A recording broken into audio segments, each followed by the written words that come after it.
Bonjour, je m'appelle Lina, je suis journaliste. Aujourd'hui, nous sommes sur le plateau d'Experimenta avec Pascal Bauer. Bonjour, je suis très intimidé.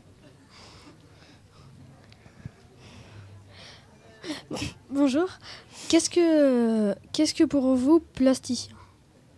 Qu'est-ce que c'est qu'un plasticien? Oui. Un artiste plasticien plus exactement. Un artiste plasticien, c'est un artiste qui fait feu de tout bois, c'est-à-dire qui va utiliser tout ce qu'il peut pour dire ce qu'il a envie de dire. C'est-à-dire qu'il peut utiliser plein de médiums différents, aussi bien le dessin, la photo, la peinture, la sculpture, la fabrication d'objets, la vidéo. Tout ce qu'il peut utiliser, il l'utilisera en fonction de son besoin. Qu'est-ce que vous faites ici? Ah, je me le demande. Non, c'est pas vrai, je me le demande pas du tout. C'est un endroit très bien et tout à fait adapté à ce que je présente. C'est-à-dire une pièce qui mêle la robotique et la vidéo, dans le sens où je mets en mouvement des écrans de façon synchronisée à ce qui se passe dans l'écran. C'est-à-dire là, en particulier, un danseur qui va faire un certain nombre de gestes et le danseur va être fixe dans l'image. Il va faire ses mouvements, mais il va rester au milieu de l'image. Et le robot va faire les mouvements du danseur à sa place. Quel est votre objectif pour cette œuvre?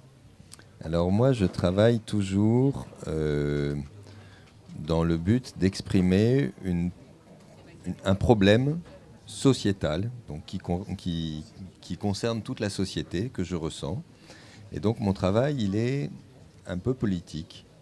Et il parle de l'homme en général, il parle de notre société, et en particulier dans cette installation, mais dans beaucoup de choses que je fais, il parle de la notion d'aliénation. Aliénation, ça veut dire que quelque chose qui ne vous appartient pas vous a pris quelque chose qui vous appartient. Et en particulier, on parle d'aliénation quand on vous a pris un peu votre esprit, votre énergie intérieure pour l'utiliser au profit d'autre chose que de vous-même.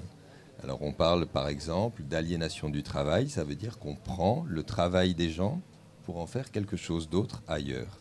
La société est très spécialisée dans le fait d'aliéner ses participants, de faire quelque chose avec leur personnalité, des fois en leur rendant la possibilité de bien vivre, des fois sans leur rendre la possibilité de bien vivre.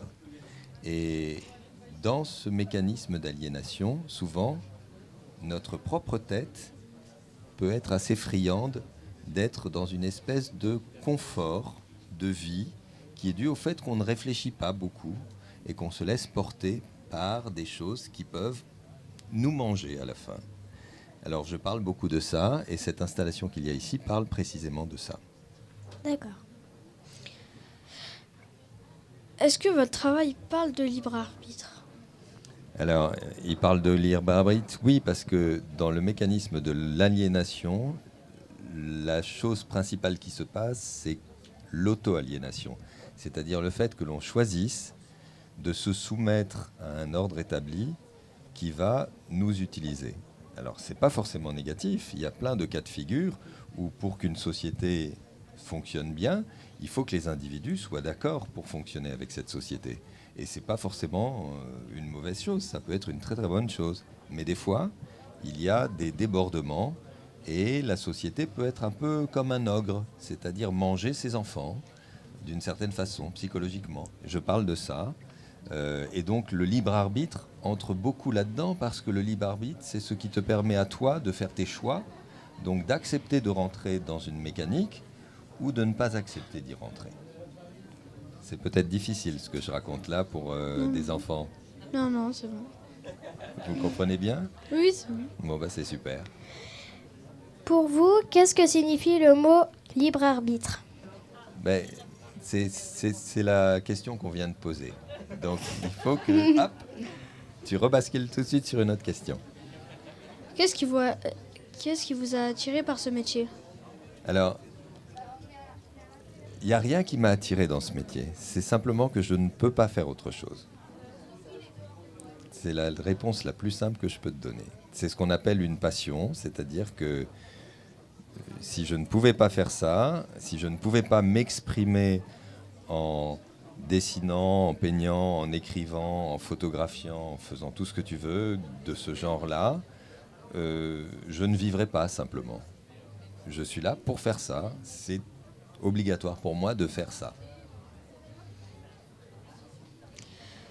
Quels sont vos prochains projets?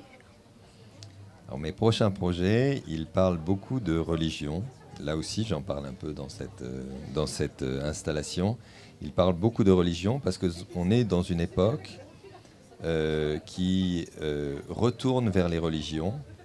Et c'est quelque chose qui ne me plaît pas. Non pas que je ne respecte pas les religions, je respecte tout à fait les religions, mais je pense que si quelqu'un a une croyance et que si une deuxième personne a une croyance différente, aucun des deux n'a raison. Ils peuvent tous les deux avoir raison ou tous les deux tort. Ce qui est important, c'est qu'ils croient pour eux, mais à aucun moment donné, cette croyance ne doit être imposée à l'ensemble des autres hommes.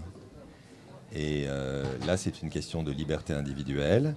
Et donc, je parle dans mon prochain projet, je parle de dogmatisme, c'est-à-dire d'idées qui sont fabriquées de toutes pièces et qui sont imposées, en particulier aux enfants, dans leur éducation, de telle sorte qu'ils n'ont pas le droit de penser autrement que de la façon dont on leur a appris à penser. Et les religions sont assez spécialistes pour ce genre de manipulation.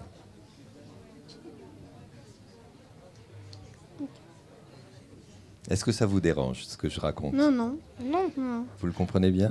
Oui. Vous êtes d'accord avec cette façon de voir ou vous pensez autrement? Oui. Ça me fait très plaisir.